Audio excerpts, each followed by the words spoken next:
Hello बच्चों, very good morning. I hope आप सब मज़े में हो और सुरक्षित हो, और इस दुआ करती हूँ कि इसी तरह से आप लोग रहिए। आइए बच्चों, जानते हैं आज का हमारा टॉपिक के बारे में। आज का हमारा टॉपिक है स्वर वर्ण यानी कि वॉवल्स।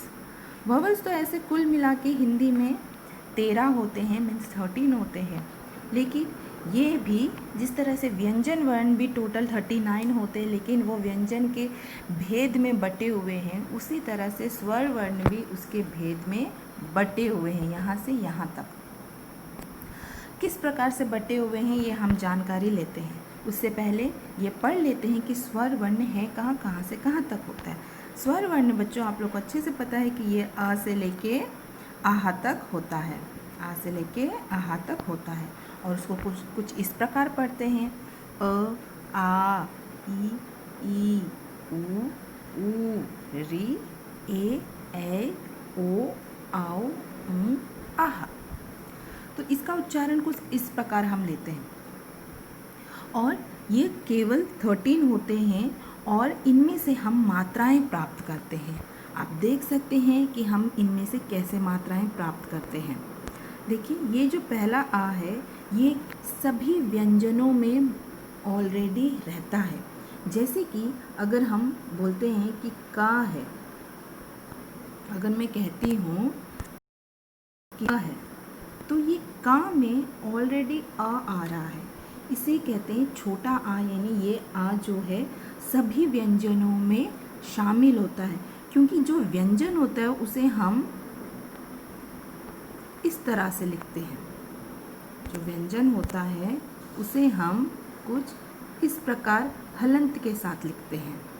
और अगर हलंत नहीं है, इसका अर्थ ये है कि इसमें अमात्रा है। जब कभी भी से केवल आप लोगों को कभी भी इस प्रकार से क, ग कुछ भी रहता है तो समझिए कि उसमें आ ऑलरेडी है। इसलिए कुछ अक्षरों को हम शब्दों को इस प्रकार पढ़ते हैं, जैसे क, मा, कम, क्योंकि इसमें ये आ मात्रा ऑलरेडी शामिल है। ओके बच्चों, अब जानते हैं दूसरे हमारे मात्रा के बारे में, जो कि है आ। आ का मात्रा हमारा जो होता है ये इस प्रकार कुछ हमारे व्यंजन अक्षरों के साथ जुड़ जाता है, जैसे कि क, आ और मा। तो ये हो गया हमारा काम। तो इस प्रकार से हमारा ये आ मात्रा शब्दों में आता है। दूसरा है ई, सिर्फ ई। ई यानी छोटी ई मात्रा।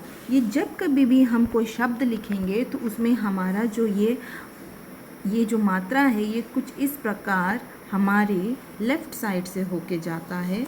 तो ये है हमारा छोटी ई। और जैसे कि अगर शब्द के रूप में बताया जाए तो आप लिख सकते हैं दी, दा में छोटी, देख सकते हैं ये जो है ये लेफ़्ट की ओर से जा रहा है, और उसमें हम ला लगा देते हैं तो दिल बन जाता है। तो इस प्रकार से ये छोटी ई मात्रा हम व्यंजन के वर्णों के साथ इस्तेमाल करके शब्द का निर्माण कर सकते हैं। आइए अब जानकारी लेते हैं बड़ी ई के बारे में।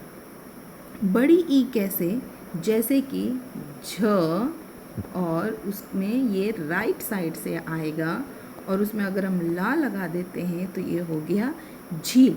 तो ये आप देख रहे हैं ये जो हमारा ये है यही हमारा बड़ी ई मात्रा है, और ये इस प्रकार से व्यंजन शब्दों के वर्णों के साथ लगकर शब्दों का निर्माण करते हैं। नेक्स्ट हमारा ऊ है, इसको कहते हैं छोटा ऊ। जैसे कि अगर मैं बोलूँ कुसुम, कुसुम, आप देख सकते हो सारे जो है ये ऊ मात्रा है, ये ऊपर की ओर जाएगा। ये किधर जाएगा? ऊपर की ओर जाएगा। ऊ ऐसे घुमा के ऊ ऊपर की ओर जाएगा, सु ऊ ऊपर की ओर जाएगा, मा कुसुम। तो ये जो मात्राएं ऊपर की ओर जाएंगी तो ये छोटा ऊ है, और ठीक इसका अपोजिट अगर वही मात्रा नीचे की ओर आएगी तो वो हो गया बड़ा ऊ। जैसे कि आप लिख सकते हो रूप, जैसे कि आप लिख सकते हो रूप, देख सकते हो। दोस्तों बच्चों, रूप जो होता है रा में हमेशा छोटा ऊ कुछ इस प्रकार रहता है और बड़ा ऊ इधर में सर्कल रहता है। यहाँ पे सर्कल नहीं रहता है और यहाँ पे एक छोटा सा सर्कल रहता है। तो रा में हम लोग कुछ इस प्रकार लिखते हैं, छोटा ऊ और ऊ। छोटा ऊ लिखना हो तो सिर्फ ऐसे रहेगा और बड़ा ऊ लिखना हो तो इस प्रकार रहेगा। तो इसे हम कहते हैं रू और रू। और बाकियों में हम इसको सिंपली शब्दों में अगर हम लोग लिखेंगे तो ये देख सकते हो शुरू, शुरू में आप देख सकते हो ये यहाँ छोटा ऊ है। गुरु, गुरु में आप देख सकते हो यहाँ पे ये छोटा ऊ इस प्रकार से आएगा, तो ये छोटा ऊ का हुआ। और ये बड़ा ऊ का भी इसी प्रकार आएगा, जैसे कि झूला, झूला, झूला में आप देख सकते हो नीचे की ओर आएगा, तो ये छोटा ऊ है। बच्चों हम लोग लिख तो लेते हैं लेकिन ये बहुत कम लोग पहचान पाते हैं कि इसमें छोटा ऊ बड़ा ऊ कैसे होता है। आप हमेशा ध्यान रखिएगा, अगर लेफ़्ट साइड से जाता है तो ये छोटी ई है, राइट साइड से जाता है तो ये बड़ी ई है। उसी प्रकार ऊपर की ओर जाता है तो वो ऊ यानी छोटा ऊ है और नीचे की ओर आता है तो ऊ यानी बड़ा ऊ है। ठीक है। और अगर रा में अगर आपको छोटा ऊ बड़ा ऊ पहचानना है तो रा में बिना सर्कल, यहाँ पे मिडिल में बिना सर्कल का होगा तो आपका रू है, और इसमें अगर गोला बना के इस तरह से लिखते हैं तो वो बड़ा ऊ है। आइए अब जानते हैं अन्य मात्राओं के बारे में। ये हमारा है री मात्रा। री मात्रा ऐसे होते हैं जैसे कि, और अक्सर हम इन्हें संस्कृत शब्दों में यूज़ करते हैं, जैसे आकृति, प्रकृति, मृग, वृक्ष, इस प्रकार। जैसे कि पेड़, पेड़ तो ऐसे एक्चुअल में है हमारा हिंदी शब्द, लेकिन वही हम अगर इसको संस्कृत में बोलेंगे तो हमारा ये है वृक्ष, वृक्ष। ये जो है हमारा री मात्रा है। तो इस प्रकार से री मात्रा के भी अलग अलग बहुत सारे शब्द होते हैं। आकृति, प्रकृति, मृग, वृक्ष, मृत, इस प्रकार मृत्यु, इस प्रकार बहुत सारे शब्द ऐसे होते हैं जो कि री मात्रा के मदद से बनते हैं, तभी इनमें कोई मतलब बनता है, मीनिंग निकलता है। नेक्स्ट है बच्चों हमारा ए मात्रा। ए जैसे जब भी कोई शब्द है, जैसे मैंने एक अक्षर लिया का में ए दिया और ला में आ दिया, तो ये क्या हो गया हमारा केला। तो इस प्रकार ये हमारे ए मात्रा के शब्द भी बहुत सारे होते हैं, जैसे कि खा में ए और ला खेल। तो आप देख रहे हो बच्चों, इस प्रकार से ए मात्रा एक अकेला, जब ये जो इस प्रकार के जो मात्रा जब एक हो तो वो ए यानी छोटा ए है, ए मात्रा। और उसी प्रकार अगर ये डबल आ जाए तो ये ए मात्रा हो जाता है, जैसे कि पैसा, पैसा, कैसा, कैसा, इस प्रकार से ये डबल आए तो ये ए मात्रा है, और अगर वो सिंगल आए तो ये हमारा ए मात्रा है। वेरी सिंपल बच्चों, एक हमारा ए मात्रा कहते हैं और दूसरा हमारा ए मात्रा कहते हैं। इसका उच्चारण कुछ इस प्रकार लेंगे। नेक्स्ट है हमारा ओ मात्रा। ओ मात्रा क्या होता है? ओ जो जब भी शब्दों के साथ कोई और अन्य व्यंजन हमारे जो वर्ण होते हैं उनके साथ अगर हम इसको जोड़ देते हैं तो शब्द कुछ इस प्रकार बनते हैं, जैसे कि खोल। बच्चे ये जो है सिर्फ ये हमारा व्यंजन वर्ण है, उसके साथ देख सकते हो बहुत साफ तरीके से जिस प्रकार यहाँ पे दिया हुआ है ठीक उसी प्रकार मैंने अलग से इसको लिखा है, तो ये तब जाके जुड़ेगा और ये हो जाएगा खो। और अगर इसमें मैं इसको कुछ और शब्द में निर्माण करना चाहती हूँ तो उसमें ये मैं लगा दूँगी, तो ये हो गया हमारा ला, खोल। तो इस प्रकार से ओ मात्रा के शब्द बनते हैं, और ठीक उसी प्रकार से औ मात्रा के शब्द भी बनते हैं। वो दिखने में कुछ ऐसे रहते हैं, और इसके साथ अगर मैं कोई और शब्द जोड़ देती हूँ, जैसे कि प और ओ, पौ, और इसके साथ मैं और जोड़ देती हूँ 1 पौधा। तो इस प्रकार से हमारा ये औ मात्रा के शब्द बनते हैं। नेक्स्ट अंग। अंग मात्रा के शब्द भी इसी प्रकार है बच्चों।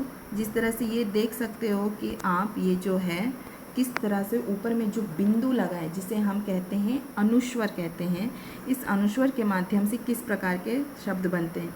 बहुत सिंपल है, ये आप लोग को जानते होंगे। ये क्या है? पतंग। तो ये देखिए यहाँ पर हमारा जो है ये हमारा अंग मात्रा यानी अनुस्वर मात्रा है। इसी प्रकार से और भी आप बना सकते हैं, जैसे रंग, संग, इस प्रकार के हमारे बनते हैं शब्द अंग मात्रा वाले। और दूसरे हैं हमारे आहा मात्रा वाले। आहा मात्रा वाले शब्द जैसे ये भी संस्कृत वर्ड शब्दों में मतलब बहुत ज़्यादा यूज़ किया जाता है। अगर जैसे बोला जाए प्रातः, न मह, देख सकते हो अलग से ये मात्राएं शब्दों के साथ आती हैं। और जैसे कि छह, छह यानी 6। तो इस प्रकार से बच्चों ये मात्राएं हमारे स्वर वर्ण से निकलती है, और इन मात्राओं के ये मात्राएं जब व्यंजन वर्णों से जाके जुड़ जाते हैं तब जाके हमारे शब्द बनते हैं, हमारी हिंदी भाषा के मीनिंगफुल शब्द बनते हैं, जिन्हें हम बोलते हैं, उच्चारण करते हैं, जिन्हें हम लिखते हैं और समझते हैं। जब भी स्वर वर्ण जाके व्यंजन वर्ण से जुड़ेगा नहीं, तब तक हमारे हिंदी के कोई भी शब्द बनाना मुश्किल ही नहीं, नामुमकिन है। आइए बच्चों हम लोग आगे बढ़ते हैं। जैसे कि मैंने कहा है कि जो स्वर वर्ण के ये जो अक्षर हैं ये हमारे 2 प्रकार में बटे हुए हैं। एक है स्वर अक्षर और दूसरा है आयोगवाह। वो है अ से ओ तक हमारे स्वर अक्षर जो कि 11 होते हैं, और बाकी है 2 आयोगवाह जिसे अंग और आह कहते हैं, यानी कि अनुस्वर और विसर्ग कहते हैं। ये दोनों मिलके ही हमारे 13 स्वर वर्ण कहलाते हैं। तो ये तो आप जान गए होंगे कि स्वर अक्षर हमारे आ से लेके औ तक होता है, और बाकी जो लास्ट के 2 होते हैं अंग और आह, ये हमारा आयोगवाह है। आयोगवाह में भी हम सिर्फ केवल इन्हें अंग और आह नहीं कहते हैं बच्चों, इसे हम अनुस्वर कहते हैं और इसे हम विसर्ग कहते हैं। इसका एक अपना पर्टिकुलर नाम है, वो है अनुस्वर और विसर्ग। तो जब भी आप लोग को बोलना होगा कि इसमें ये जो है अंग है, बिंदु, ये गलत बात, ये बहुत पुरानी बात हो गई कि बिंदु लिखे हैं और आहा लिखे करके। इसे आप सिंपली कह सकते हैं अनुस्वर और विसर्ग। ओके, आइए बच्चों अब हम जानते हैं कि उच्चारण में हम जो अभी तक अ से लेके आहा तक पढ़े हैं, उच्चारण में हम किस प्रकार इनका जो है इसका हम उच्चारण करते हैं, किस प्रकार हम इनका उच्चारण ईजी तरीके से कर सकते हैं। बच्चों ये देख सकते हो जो भी छोटी मात्राएं वाले शब्द हैं, जैसे कि अ, ई, उ, ए, ओ, री, इनको देखिए मैंने बोलने में भी ज़्यादा समय नहीं लिया है। तो ये हमारे ह्रस्व स्वर में, ह्रस्व स्वर में आते हैं, क्योंकि इनको उच्चारण करने में हमारा कम समय लगता है। ये कैटेगरी अलग होते हैं। जब कभी भी आप इन शब्दों को देखेंगे तो बहुत ही फास्टली, बहुत ही कम प्रेशर डाले, बहुत ही कम अपना मुंह का उपयोग किए, बिना मुंह खोले आप आराम से बोल सकते हैं अ, ई, उ, ए, ओ, री। Very simple. इसका उच्चारण करने में कम समय लगता है। ये कुछ शब्द हैं जिनको उच्चारण करने में बहुत कम समय लगता है, जैसे केला, केला नहीं बोल रही मैं, केला, वेरी सिंपल। दिल, मिल, कुसुम, सुमन, वेरी सिंपल, ज़्यादा नहीं लगता है। मैं इस तरह रूप नहीं बोल रही हूँ, इस हिसाब से तो इसमें बहुत कम समय लगता है इन उच्चारणों में, इन मात्राओं का उच्चारण में भी और इन अक्षरों का उच्चारण में भी बहुत ही कम समय लगता है। और ठीक जिसका अपोजिट हमारा दीर्घ स्वर होता है, जिसमें ये 4 हमारे अक्षर आते हैं, आ, ई, उ, ए, ओ, ये हमारे इनमें आते हैं। तो इस प्रकार से जो ये 11 हमारे जो ये 11 अंग और आहा का मैं नहीं ले रही हूँ बच्चों। मैंने अभी सिर्फ आप लोग को सिर्फ मैं इसका ज्ञात करवा रही हूँ। ये जो है स्वर अक्षर, इनका उच्चारण कैसे करते हैं इसका मैं ज्ञात करवा रही हूँ, क्योंकि अंग और आहा बहुत ही इजी तरीके से हम बोल देते हैं, जो कि साफ पता भी चलता और आहा बहुत आराम से पता चलता है इसमें इसका जो उच्चारण होता है। लेकिन जो ये हमारा स्वर अक्षर होता है, इसका उच्चारण में बहुत सारे शब्द ऐसे हैं जिनका एक जैसे लगते हैं, जैसे ई अ एक जैसे लगते हैं, लेकिन इनका उच्चारण एक जैसा नहीं है। इसमें कम समय लगता है और इसमें ज़्यादा समय लगता है। ठीक है बच्चों, और कुछ इस प्रकार से ये कुछ मैंने शब्द बनाए हैं जो कि अ मात्रा से लेकर आ, ई, उ, री, ए, ऐ, ओ, औ, अं, आह। तो इस प्रकार से बच्चों आप लोग भी शब्द बनाइएगा। देख सकते हो ये किस प्रकार से मैंने मात्राओं का उपयोग कर कर शब्द बनाए हैं।